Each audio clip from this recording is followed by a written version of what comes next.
महाभारतात गंगाने आपल्या 7 मुलांना पाण्यात का टाकले? गंगेने तिच्या 7 मुलांना जन्म दिल्यानंतर नदीत फेकून दिले होते. पण या मागचे कारण आपल्याला माहीत आहे का? वास्तविक पाहता गंगा मातेने त्या 7 पुत्रांना शापमुक्त करण्यासाठी हे पाऊल उचलले होते. जाणून घेऊया हा शाप का आणि कोणी दिला. भीष्म पितामह महाभारतातील सर्वात प्रमुख पात्रांपैकी एक महाराज शंतनू आणि देवी गंगा यांचे अपत्य होते. त्यांना त्यांच्या वडिलांकडून स्वेच्छा मृत्यूचे वरदान मिळाले होते. जन्माच्या वेळी त्यांचे नाव देवव्रत असे असले तरी आयुष्यभर लग्न न करण्याच्या व्रतामुळे त्यांचे नाव भीष्म ठेवण्यात आले होते.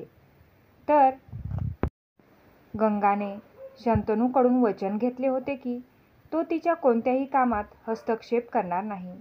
या वचनाने बांधलेला शंतनू आपल्या 7 पुत्रांना गंगा नदीत तरंगूनही काही बोलू शकला नाही. पण देवी गंगा 8व्या पुत्रासोबत तेच करणार होती.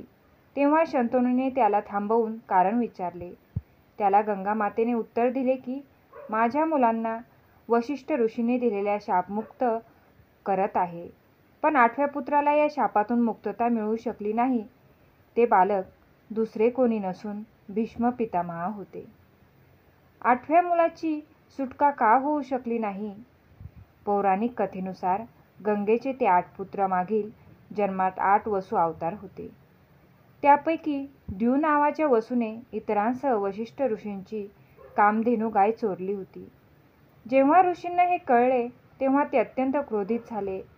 रागाच्या भरात वशिष्ठ ऋषींनी सर्वांना शाप दिला की ते सर्व नश्वर जगात मानव म्हणून जन्म घेतील आणि त्यांना अनेक प्रकारच्या संकटांना सामोरे जावे लागेल. आपली चूक लक्षात येताच त्यांनी ऋषींची माफी मागितली. वशिष्ठ ऋषी म्हणाले की उर्वरित 7 वसूंना मोक्ष मिळेल, परंतु द्वीला त्याच्या कृतीचे परिणाम भोगावे लागतील. याच कारणामुळे 8वा पुत्र म्हणजेच भीष्म पितामह या शापापासून मुक्त होऊ शकले नाहीत. महाभारताची कथा महाभारतात गंगा, राजा प्रतिपदा आणि शंतनूची कथा आहे, जिथे शापमुक्तीचाही उल्लेख आहे. वास्तविक स्वर्गात 8 वसू होते ज्यांना पृथ्वीवर जन्म घेण्याचा शाप मिळाला होता.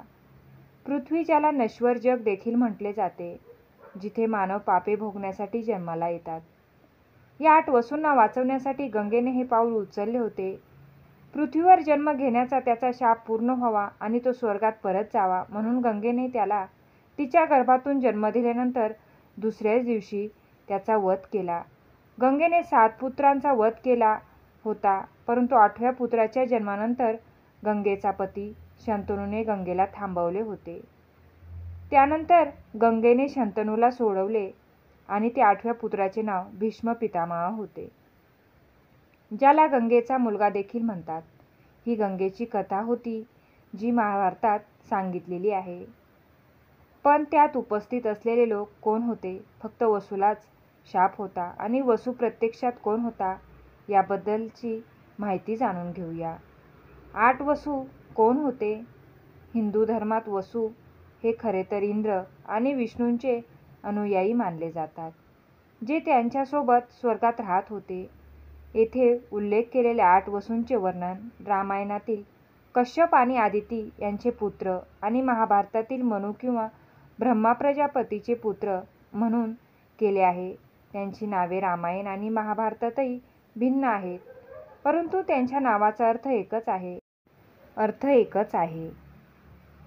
हे 8 वसू पृथ्वी, पाणी, अग्नी, वायू, सूर्य, आकाश, चंद्र आणि तारे अशा 8 भिन्न गोष्टींचे प्रतिनिधित्व करतात.